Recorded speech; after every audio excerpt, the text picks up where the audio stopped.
তোমরা কি আমার বাবারে দেখছো? বাবার আদুর সন্তানে চাই কিনা বলুন? মা যদি মারে দেখবেন বাচ্চা রাস্তায় দাঁড়ায় কান্দে, কেউ যদি জিজ্ঞেস করে কান্দো কেন, আমার আব্বু আসুক, আব্বু আইলে কমু, কয় না এরকম? আব্বু আইলে কমু। বাবারে দেখে রাস্তার মধ্যে আর কথা কইতে পারে না, খালি কান্দে, আব্বু আব্বু কি হয়েছে বাবা তোমার? আব্বু গো আমার আম্মু আমারে মারছে। বাবা দেখবেন সান্ত্বনা দেওয়ার জন্য বলে, আয় বাবা বুকে আয়, কান্দিস না, তোর মারে বাড়ির থেকে বাইরে কইরা দিমু। আসলে কি বাইরে কইরা দিব, কিন্তু তারা সান্ত্বনা দেয়।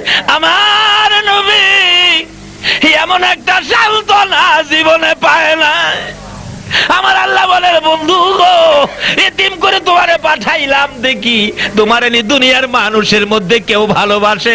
ও বন্ধু, এতিম বলেও যদি তুমি নবীরে কেউ ভালোবাসে গো, আমি আল্লাহ ভালোবাসা দিয়ে আমার জান্নাতের মেহমান বানাইবো। সুবহানাল্লাহ।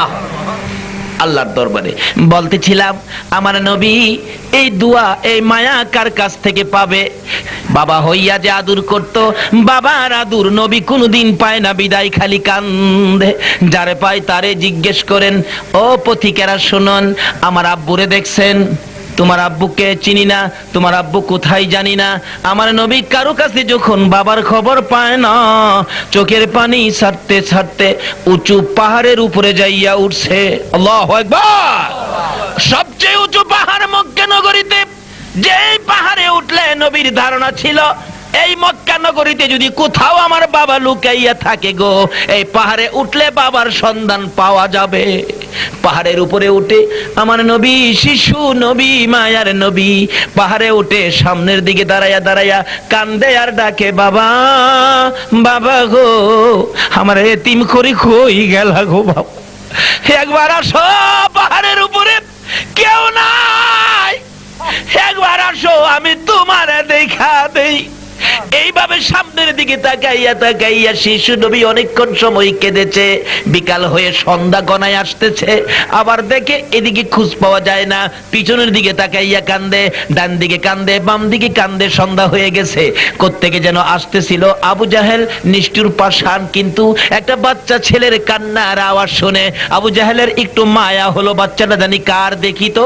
উপরে উঠেছে যাইয়া, এত উপরে বাচ্চা মানুষ কিভাবে উঠলো, যাইয়া দেখে আমার আপনার নবী ডাকতেছে, বাবা মুহাম্মদ এইভাবে তুমি এখানে কাঁদতেছো, একটু পরে ভাগ বেরিয়ে তোমাকে খেয়ে ফেলবে, তাড়াতাড়ি আসো।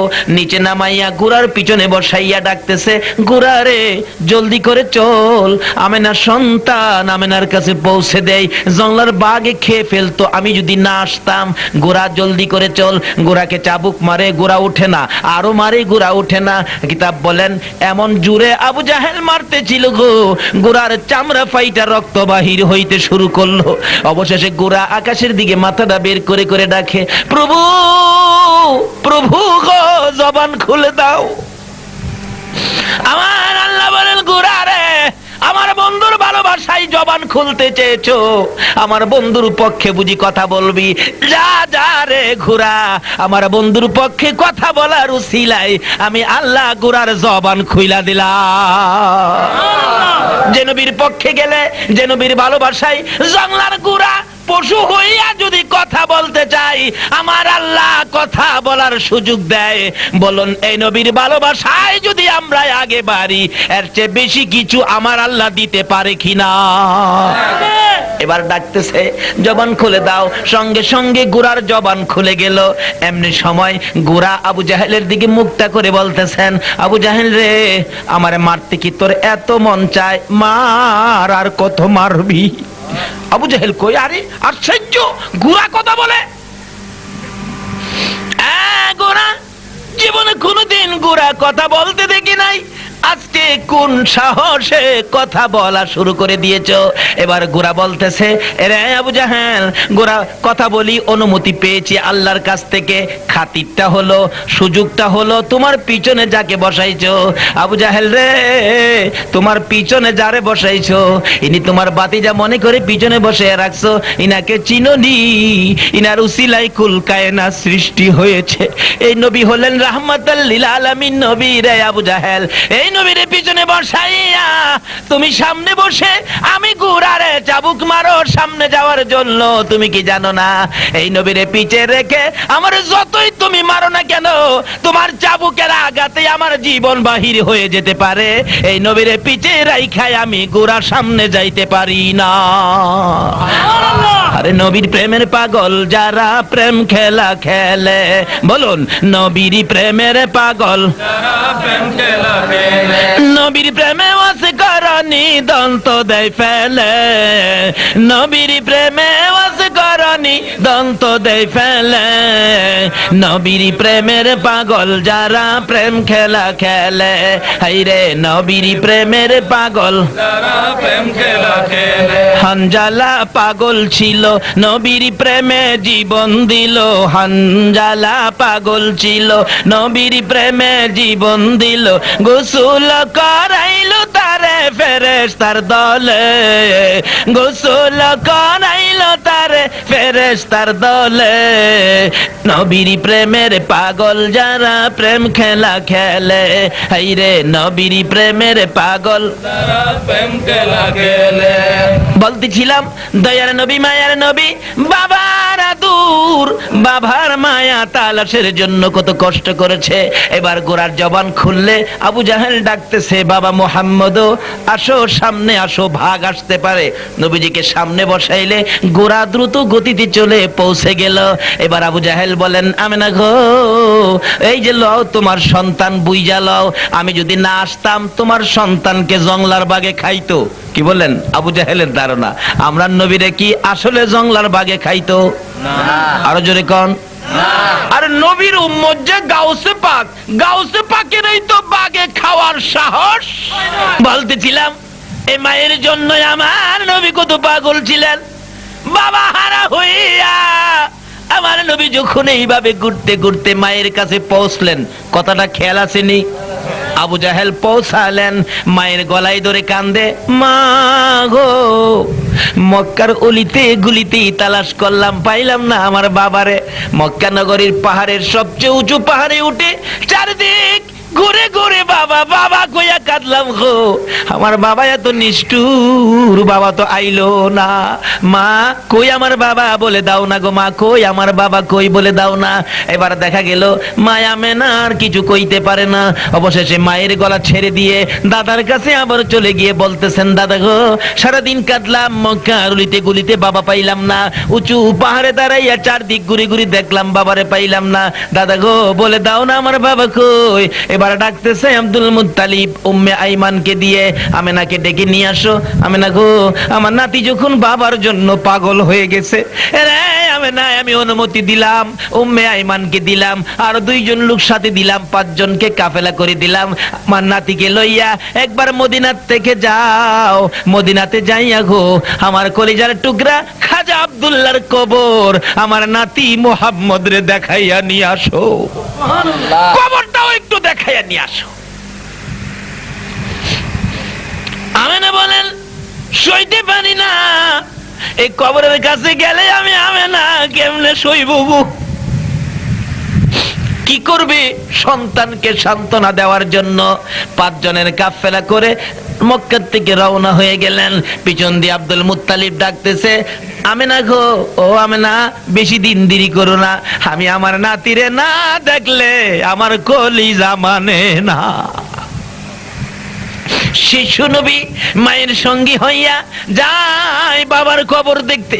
মদিনায় যাইয়া একটা কবরের পাশে আমেনা দাঁড়াইয়া দাঁড়াইয়া কান্দে, চোখের পানি খালি মুছতেছে। আমার নবী শিশু নবী মায়ের পাশে দাঁড়াইয়া ডাকে মা গো এইখানে তুমি কেন কান্দো আমি জানতে চাই। এবার জবাব দেন আমেনা বাবা মুহাম্মদ যে বাবার জন্য মক্কা নগরীতে খালি কাঁদছো আর ঘুরছো, উঁচু পাহাড়ের উপরে উঠে তালাশ করছো, তোমার বাবা খাজা আব্দুল্লাহ হে মাটির মধ্যে ঘুমাইয়া রইছে। এই বলে আমেনা আর কথা বলতে পারে না। আমার নবী বাবার মাথার পাশে বসে বসে কান্দে। বাবা গো, এত নিষ্ঠুর কেমনে হইলা গো বাবা, উঠো না, আমার একবার কোলে লাও না, আমার দুইটা গালে চুমু দাও না, আমার একটু আদর করে দাও না গো বাবা। বাম দিকে বসে কাঁদতেছে, ডান দিকে বসে কাঁদতেছে, পায়ের পাশে বসে বসে মাটির মধ্যে দুইটা হাত লাগায় আমার নবী কাঁদলে। বাবা গো, এখনো তুমি উঠো না। কিতাব বলে খাজা আব্দুল্লাহ মাটির নিচ থেকে ডাকতেছে, প্রভু গো, আমার কবরের মাটি সরাইয়া দাও না গো আল্লাহ, আমি আমার শিশু মুহাম্মদ রে একবার বুকে লইয়া দুই গালে চুমাইয়া দেয়। আমার আল্লাহ বলেন, এ রে খাজা আব্দুল্লাহ, এই মাটি সরাইলে দুনিয়া কিয়ামত হয়ে যাবে, যাও, তুমি যখন মায়া করেছো যাও, তোমার আর উঠতে হবে না। আমার এই নবী, আমার এই বন্ধুর জন্য কুল মাখলুকাতের অন্তরে মায়া লাগাইয়া দিলাম। দুনিয়ার মানুষের কাছে আমার এতিম নবীর গঠন আমি আল্লাহ বলে দিলাম। যারা এতিম বলে আমার নবীকে ভালোবাসবে গো আব্দুল্লাহ, তোমার উঠতে হবে না, আমার বন্ধুকে ভালোবাসার জন্য ঘোষণা দিয়ে দিলাম। যারা আমার ঘোষণায় আমার এই বন্ধুকে ভালোবাসা দিবে, আমি আল্লাহ তাদেরকে ভালোবাসবো। জোরে জোরে কন্যা সুবহানাল্লাহ। আমার নবী শিক্ষা দিলেন এইভাবে কান্দা, বাবার কবরের পাশে গুনগুন গুনগুন করে কানলে। আমার আল্লাহ বলেন, বন্ধু গো, আর একটা ঘোষণা আমি করে দিলাম, কি, তুমি যেমন বাবার কবরের পাশে দুইটা চোখের পানি ছেড়ে ছেড়ে কাঁদছো, ও বন্ধু, কথা দিলাম এইভাবে যদি তোমার উম্মতেরা বাবার কবরের পাশে যাইয়া দুইটা চোখের পানি ছেড়ে ছেড়ে কান্দে, এই কোন সন্তান যদি বাবার কবরের পাশে এক ফোঁটা চোখের পানি আমাকে দিতে পারে, এই চোখের পানির উসিলায় তোমার দিকে তাকাইয়া তার বাবার কবর জান্নাতের বাগান বানাইয়া দেব। এইভাবে আমার নবী উম্মতের হাতে কত সুন্দর করে সিস্টেম করে দিয়ে গেছেন, কোন জায়গায় কি করতে হবে। আসুন আগে বাড়ি, শুধু বাবা নয়, মায়ের বেলা কি হয়েছে, মদিনার থেকে মক্কার দিকে আবার রওনা করলে আবওয়া নামক স্থানে আসার পর মা আমেনা বলতেছেন, উম্মে আইমান, জি, তাবু টানাও, শারীরিক অবস্থা ভালো না, হাঁটতে পারতেছি না। তাবু টানাইয়া ভিতরে শুইয়া বলতেছেন, উম্মে আইমান রে, আমার শরীরটা ভালো না, জ্বর আইসা গেছে, আমার মাথায় পানি দাও। একটু পানি মাথায় দেওয়ার সঙ্গে সঙ্গে আমেনা বলতেছেন, উম্মে আইমান রে, এই মরুভূমির মধ্যে সবগুলো পানি আমার মাথায় দিস না, আমার বাবা মুহাম্মদের যদি পানির প্রয়োজন হয় পানি কোত্থেকে পাবি, উম্মে আইমান রে, আমার মাথায় আর পানি দিস না, এই পানিগুলো আমার বাবার জন্য রেখে দিলাম। একটু পরে অবস্থা বেশি খারাপ হয়ে গেলে আমেনা ডাকতেছে, উম্মে আইমান, আমার বাবা কই, আন আমার পাশে নিয়ে আসো। আমার নবী মায়ের কাছে যাইয়া দেখে মায়ের চেহারাটা জানি কেমন কেমন হয়ে গেল। মায়ের গলায় আঞ্জায়া ধরে কাঁদলে, মা, মা গো মা, তোমার অবস্থা কেন এমন দেখা যায়? আমেনা টাইনা টাইনা বুকে লইয়া দুই গালে চুমাইয়া চুমাইয়া বলতেছে, উম্মে আইমান রে, আয় আমার পাশে আয়, আমার মন বলে আমি বাঁচবো না, আমি যদি মরে যাই আমার বাবারে আদর করবি। উম্মে আইমান বলেন, আমেনা, কথা দিলাম গো, আমি তোমার কলিজার টুকরা সন্তানকে মায়ের মতো আদর করব। একটু পরে আমার নবীকে বুকে লইয়া দুই গালে চুমাইতেছে। আমার নবী জিজ্ঞেস করে, মা, এইভাবে কেন আমাকে আদর করতেছো? আমেনা বলেন, বাবা গো, আমার মন বলে আমি আর তোমারে দেখবো না, আমি আর জীবনে চুমা দিতে পারবো না, তুমিও বুঝি আমার জীবনে মা কইয়া ডাকতে পারবি না। এই বলে মায়ের গলায় আঞ্জাতে ধরলে আমেনা আমার নবীকে বুকে লইয়া দুনিয়া থেকে বিদায় হয়ে আসা। আমার নবী কাঁদলে। অবশেষে মরুভূমির বালুর মধ্যে আমেনাকে দাফন করে আমার নবী কবরের পাশে দাঁড়াইয়া কান্দে, আল্লাহ গো, বাবা খুঁজতে যাইয়া নিজের হাতে মা দাফন করে গেলাম। আমার আল্লাহ বলেন, বললো এইভাবে যারা মাকে দাফন করে কবরের পাশে দাঁড়াইয়া চোখের পানি তোমার মতো ছেড়ে ছেড়ে কাঁদবে, কথা দিলাম বন্ধু, তোমার চোখের পানি ওই চোখের পানির সাথে মিলাইয়া সন্তানের চোখের পানির উসিলায় তার মায়ের কবর জান্নাতের বাগান বানাইয়া দেব। আমার নবী এইভাবে আমাদেরকে শিক্ষা দিয়ে সোনার মদিনা শুইয়াছেন।